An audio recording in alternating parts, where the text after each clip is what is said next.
My name is Eleanor Whitmore, and I spent my childhood begging for scraps of my father's attention. Dad, Martin Whitmore, was a successful barrister, respected, powerful, married to my mum, Susan. But his real love, his paralegal, Christine. Everyone knew. Mum knew. I knew. He didn't even hide it.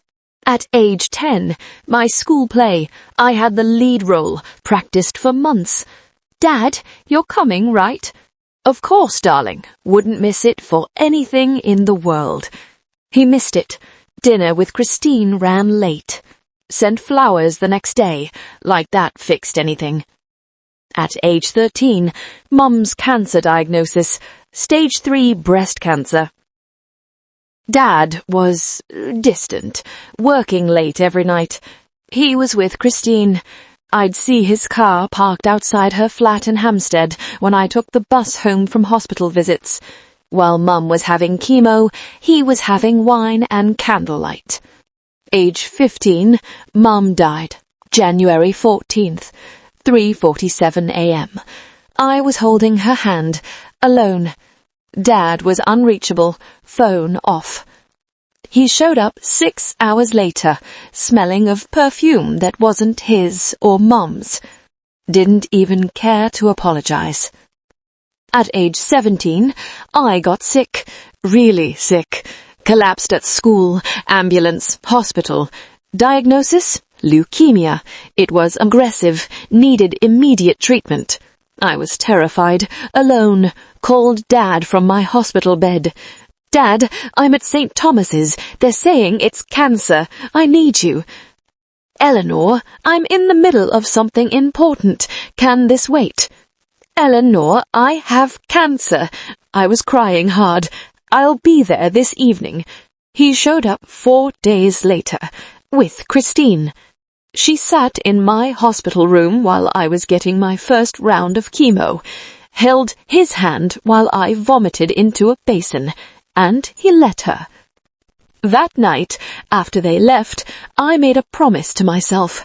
If I survive this, he'll regret every single choice. I survived. 18 months of treatment. Hell, but I survived. Dad visited 6 times total. Christine came to 4 of them. I went into remission at 19, and I went to law school. Not because I wanted to be like him, because I wanted to destroy him better than he could ever defend himself.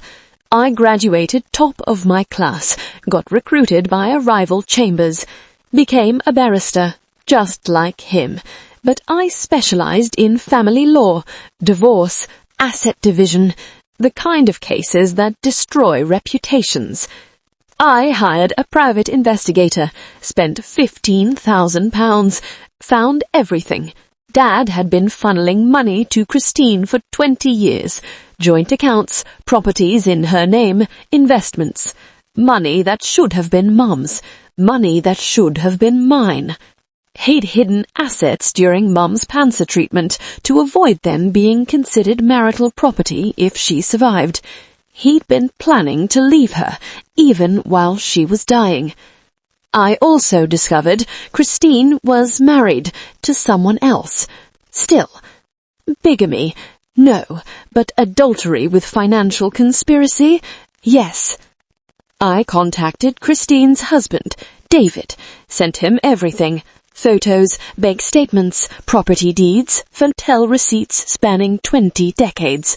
David filed for divorce within a week and named my father as co-respondent in adultery proceedings. The legal community is small. Word spread fast.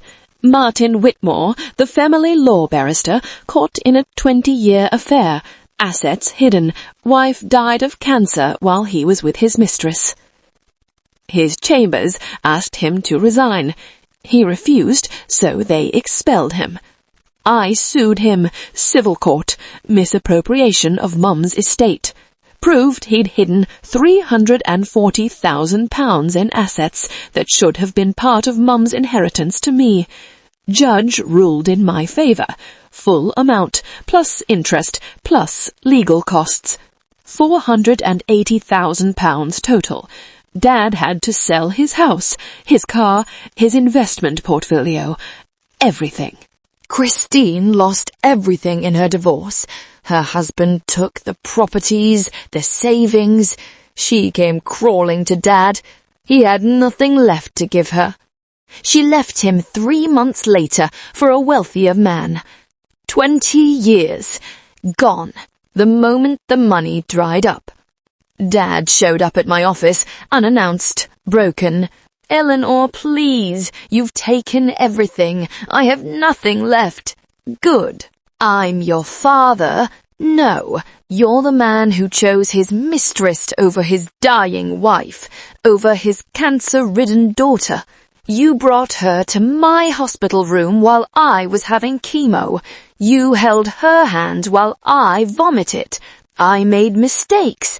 "Mistakes? You hid money while Mum was dying so she wouldn't get it in a divorce. You planned to leave her while she had cancer." His face went pale. "How did you? I'm a barrister, Dad, a better one than you ever were. I found everything, every account, every lie, every choice you made that said Christine mattered more than your family. So I took it all, just like you took everything from Mum, from me. Please, I'm sorry, I'll do anything. There's nothing left to do. You chose her for 20 years. Now you get to live with the consequences. You're alone, broke, disgraced, and Christine's already with someone else. Congratulations, Dad. You finally got what you always wanted. A life without us. Enjoy it. Dad lives in a tiny bedsit in Croydon now. Pension barely covers rent. No law practice, no reputation, no Christine, no daughter. He writes letters, apologies, regrets. I don't read them. People ask if I feel guilty. I don't. He held his mistress's hand while I was dying, so I held his life in my hands and crushed it. Fair trade. I survived cancer. I survived his neglect. And when I was strong enough, I made sure he'd never forget the daughter he chose to ignore. He wanted Christine more than his dying child. Now he has neither, and I have everything, including the last laugh.